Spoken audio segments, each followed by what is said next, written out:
Welcome to EDU World Space. In the early 1900s, both Wien and Planck developed expressions for the spectral irradiance of a black body. Both functions show a peak at a particular wavelength, and that wavelength also depends on the temperature in an interesting way. Our strategy here is to find the maximum wavelength, and to do so, we will need to take a derivative of the spectral irradiance and set it equal to 0. I will first start doing this with Wien's expression, the Wien function, which is pretty much an empirical relationship. So he did not really develop this from scratch from physical principles, but used the data to tell what kind of function was going on.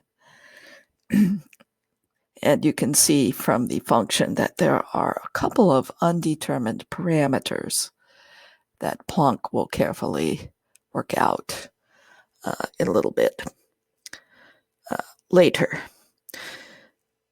However, it is interesting to note,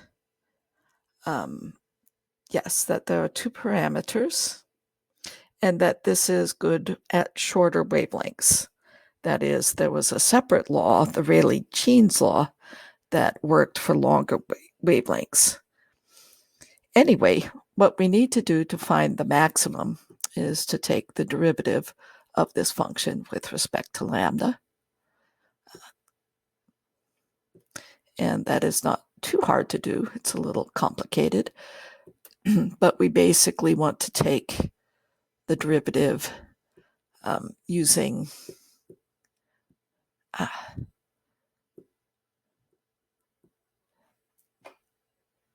the product rule as well as the chain rule.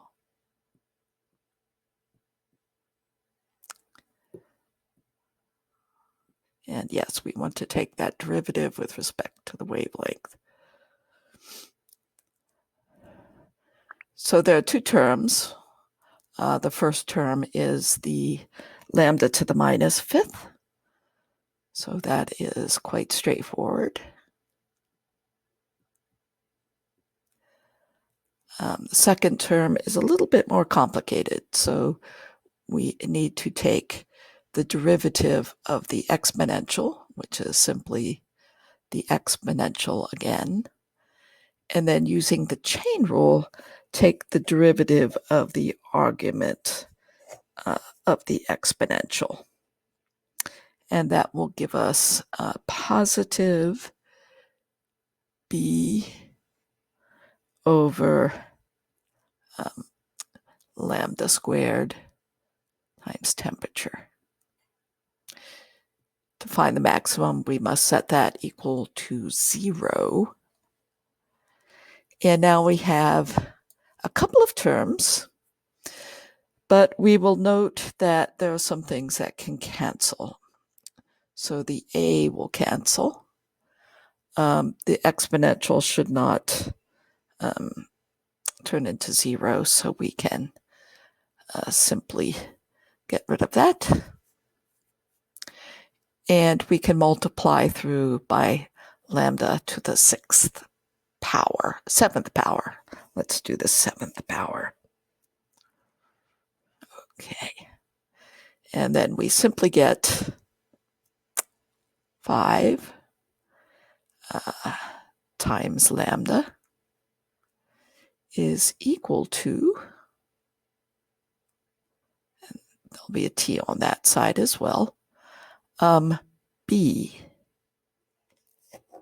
And kind of rearranging this, the lambda t grouped together for the maximum is b over 5.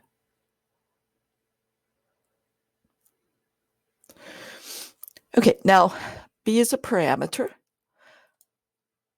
That was our first step. Our second step is to go look at Planck's function. what's good about Planck's function is that it was derived from a physical model of a black body as consisting of oscillators, harmonic oscillators that get excited and emit little packets of photons. So there is kind of a statistical analysis of the distribution that leads to this irradiance.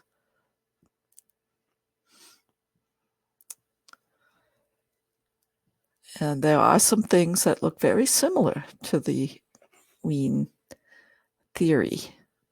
It's not really a theory, model, we should say.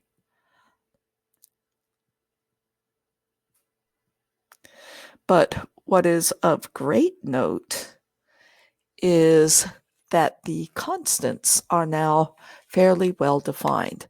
We can make a correspondence with the Wien function, and we see that A, the quantity out in front of the lambda to the minus 5, is now thought to be 2 times Planck's constant times the speed of light in a vacuum squared. The B is equal to hc over Boltzmann's constant. So we now have both of those values, and we can use that B in order to determine an estimate for lambda t at the maximum. I will be using the latest data from the National Institute of Standards and Technology. We will write out the constants appearing in B to 7 significant figures. Planck's constant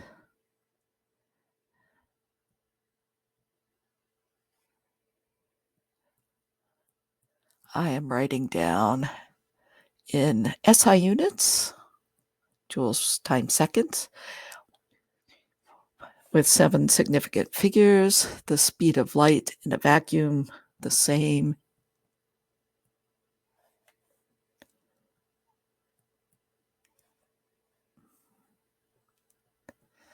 That one we know quite accurately, the speed of light in meters per second. Boltzmann's constant, we don't know to so many significant figures, but we can certainly write down 7 of those. That is about the limit on the precision of Boltzmann's constant.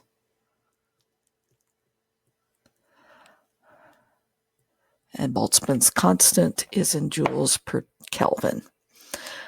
So kind of working out the B constant, we basically find that B divided by 5 is 2.8.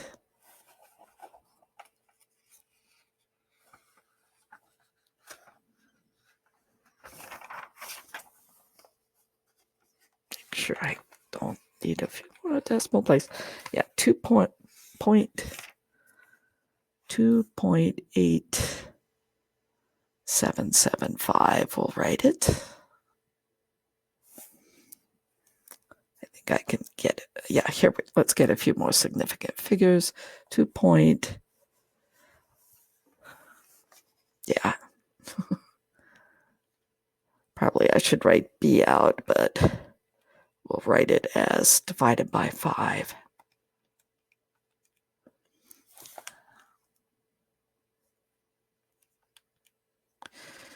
Okay, 2.877554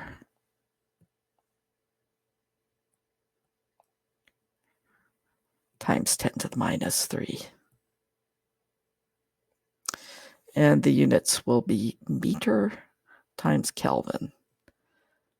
Let me write out meter, because otherwise it looks like millikelvin. And it is a product of a wavelength in meters times a temperature in Kelvin. Okay, so now how accurate is this? The Planck function is just a little bit different. Instead of a negative exponential multiplying the numerator, we have an exponential minus 1 in the denominator.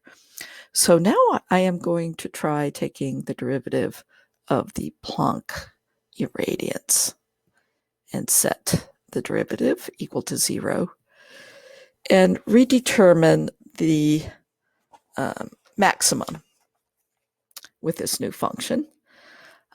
The derivative is going to look in many ways similar. Again, we're going to have to use a product rule, taking the derivative of the numerator and dividing by the denominator, and then a full derivative of the denominator. And that can get a little tricky. There is a function in the denominator, and then we have to use the chain rule a couple times to take the derivative of that function.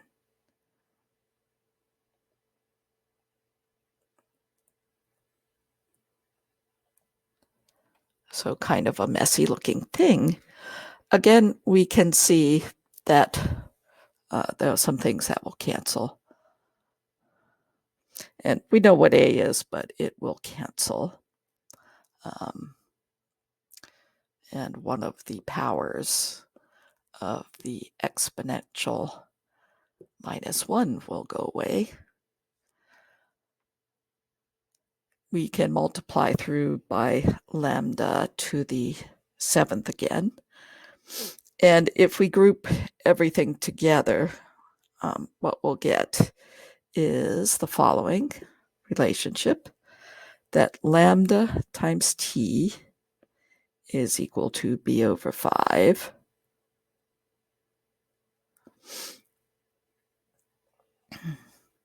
times e, the exponential function minus 1 in the denominator, times e b over lambda t. And of course, we know what the b quantity is. Okay, so this equation no longer can be solved algebraically in closed form. The way to work with this, there are multiple ways to work with it, but I notice that what I have on the left-hand side, I'll call it x, and this is equal to some function of x on the other side.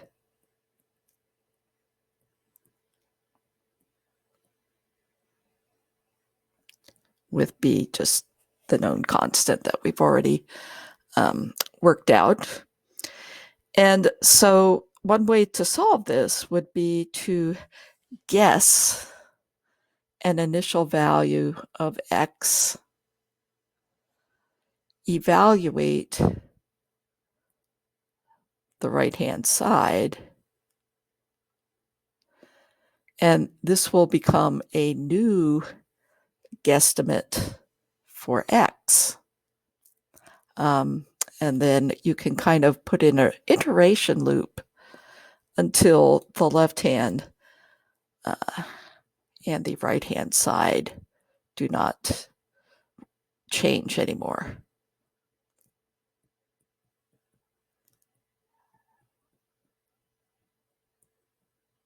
So the two sides will change slightly until they agree.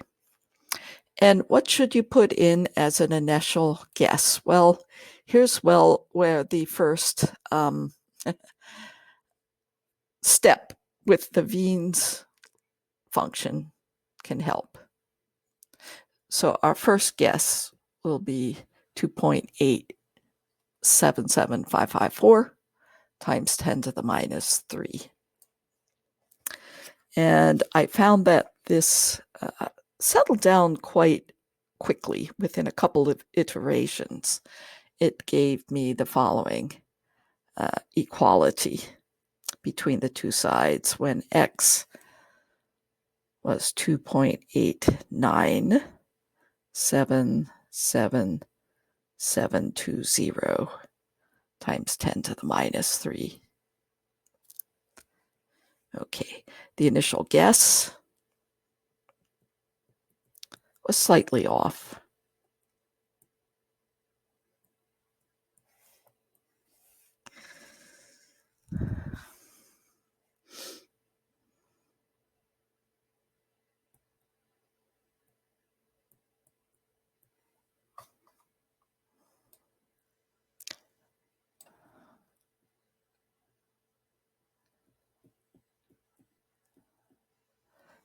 So where was it off? It was off in the 1, 2, 3, 4, fifth.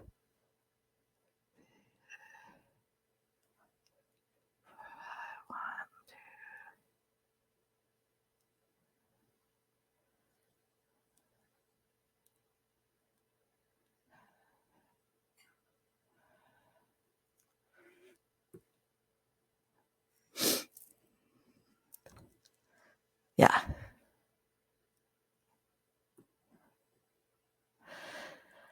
So the Wien's expression worked fairly well.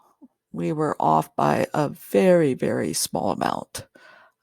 We could figure out percentage-wise, but certainly so small as maybe to be negligible. And so we will stop with the final value based on the Planck function and the latest values for h, c, and Boltzmann's constant.